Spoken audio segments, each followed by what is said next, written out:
एक ऐसी भाषा जो आज की हमारी डिजिटल दुनिया को चला रही है। ये कॉम्प्लेक्स डेटा एनालिसिस से लेकर रोबोटिक ऑटोमेशन तक, सच कहूं तो हर जगह मौजूद है। ये एक बहुत ही शक्तिशाली टूल है जिसका नाम है पाइथन। नमस्ते दोस्तों, स्वागत है आपका एआई डिजिटल गुरु चैनल पर। तो ये पाइथन आखिर है क्या चीज? देखिए, बिल्कुल आसान शब्दों में कहें तो ये एक प्रोग्रामिंग लैंग्वेज है। मतलब एक ऐसा तरीका जिससे हम कंप्यूटर्स को इंस्ट्रक्शंस दे सकते हैं। एआई डिजिटल गुरु के इस सफर में हमारा रोड मैप बिल्कुल साफ है। हम एकदम बेसिक से शुरू करेंगे, फिर पाइथन के डीएनए को समझेंगे और आखिर में देखेंगे कि ये असली दुनिया में कैसे काम करता है। तो चलिए शुरू करते हैं। तो चलिए थोड़ा और गहराई में उतरते हैं। पाइथन को समझने से भी पहले एक सबसे बुनियादी सवाल का जवाब देना बहुत जरूरी है। आखिर एक प्रोग्राम होता क्या है? इसको ना ऐसे सोचिए, अगर आप किसी इंसान को एक के बाद एक कई निर्देश देते हैं, पहले ये करो फिर वो करो, तो ये उनके लिए एक प्रोग्राम बनाने जैसा ही तो है। बस कंप्यूटर के लिए भी निर्देशों का एक सेट ही प्रोग्राम कहलाता है। बिल्कुल आसान।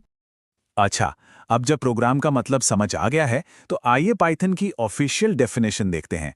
हाँ, ये थोड़ी सी टेक्निकल लग सकती है, लेकिन घबराइए मत, हम इसे एक एक करके तोड़ेंगे और समझेंगे। ये जो डेफिनेशन है ना, ये एक पजल की तरह है। इसका हर एक हिस्सा पाइथन के बारे में कुछ जरूरी बताता है।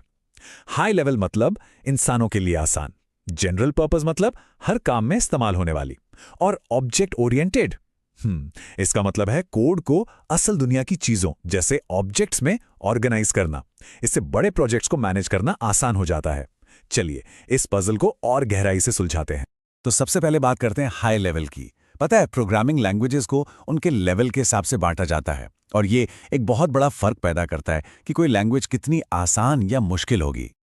अब जरा इस स्लाइड में देखिए, कितनी दिलचस्प बात है। हाई लेवल लैंग्वेजेस जैसे कि अपने पाइथन आम अंग्रेजी शब्दों का इस्तेमाल करती हैं। प्रिंट, हेलो, पढ़ना कितना आसान है ना? वहीं दूसरी तरफ लो लेवल लैंग्वेजेस मशीन के ज्यादा करीब होती हैं। 0x 0x80, इसे समझना इंसानों के लिए बहुत ही मुश्किल है। पाइथन का हाई लेवल होना ही उसकी पॉपुलैरिटी का एक बहुत बड़ा कारण है। तो ठीक है, पाइथन आम अंग्रेजी में लिखी जाती है, लेकिन यहां एक प्रॉब्लम है। कंप्यूटर्स तो सिर्फ 0 और 1 समझते हैं।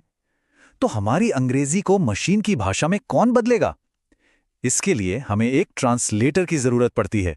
ये बिल्कुल वैसा ही है जैसे किसी अलग भाषा बोलने वाले से बात करने के लिए एक इंसानी ट्रांसलेटर की जरूरत पड़ती है। प्रोग्रामिंग की दुनिया में ये ट्रांसलेटर्स दो तरह के होते हैं।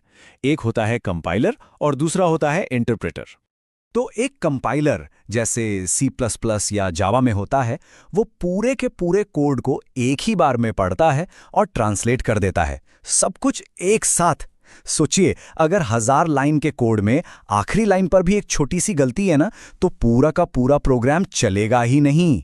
ये एक ऑल और नथिंग अप्रोच है।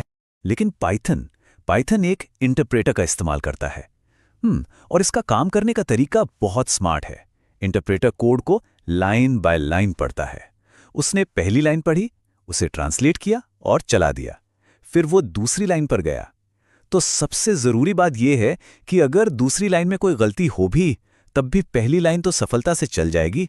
प्रोग्राम पूरी तरह से रुकता नहीं है। और यही तो पाइथन के लचीलेपन का एक बेहतरीन उदाहरण है। अब आगे बढ़ते हैं। याद है, हमारी डेफिनेशन में एक शब्द था, जनरल पर्पस। इसका सीधा सा मतलब है कि पाइथन किसी एक खास काम के लिए नहीं बना है। ये एक स्विस आर्मी नाइफ की तरह है जिसका इस्तेमाल लगभग हर जगह हो सकता है। जरा इसकी रेंज देखिए। Data science, AI, websites, automation, games, आप नाम लीजिए और पाइथन वहां है। ये इतनी वर्सेटाइल इसलिए है क्योंकि पाइथन के पास एक बहुत बड़ी कम्युनिटी है जो लाइब्रेरीज का एक समंदर बनाती है। लाइब्रेरीज यानी पहले से लिखा हुआ कोड जो बड़े बड़े मुश्किल कामों को बहुत आसान बना देता है। यही इसकी असली ताकत है। अब हम आते हैं आखिरी लेकिन एक बहुत ही जरूरी कॉन्सेप्ट पर। पाइथन फ्री और ओपन सोर्स है। इसका क्या मतलब है? चलिए जानते हैं। इसका मतलब ये है कि जब इसके क्रिएटर गुइडो वैन रॉसम ने पाइथन बनाया तो उन्होंने इसका पूरा सोर्स कोड पब्लिकली अवेलेबल कर दिया। कोई भी उसे देख सकता है, बदल सकता है और उस पर कुछ नया बना सकता है, और इसी वजह से पाइथन इतना विकसित हुआ है। पाइथन के ओपन सोर्स होने का नतीजा ये है कि इसके कई फ्लेवर्स या कहिए कि अलग अलग वर्जन्स बन गए हैं। जैसे कि जेपाइथन जो जावा प्लेटफॉर्म के साथ काम करने के लिए बनाया गया है, या आयरन पाइथन जो .NET फ्रेमवर्क के लिए है। ये सब पाइथन के मूल कोड पर ही बने हैं, जो ओपन कोलैबोरेशन की असली ताकत को दिखाता है। तो इस सब से हमने क्या सीखा? पाइथन एक आसान, लचीला, शक्तिशाली और बिल्कुल मुफ्त टूल है जिसे कोई भी इस्तेमाल कर सकता है। अब सवाल ये है, इसके साथ क्या बनाया जाएगा? दोस्तों, अगर आपको ये वीडियो पसंद आई तो AI डिजिटल गुरु को सब्सक्राइब करें, बेल आइकन दबाएं और मिलते हैं अगले वीडियो में।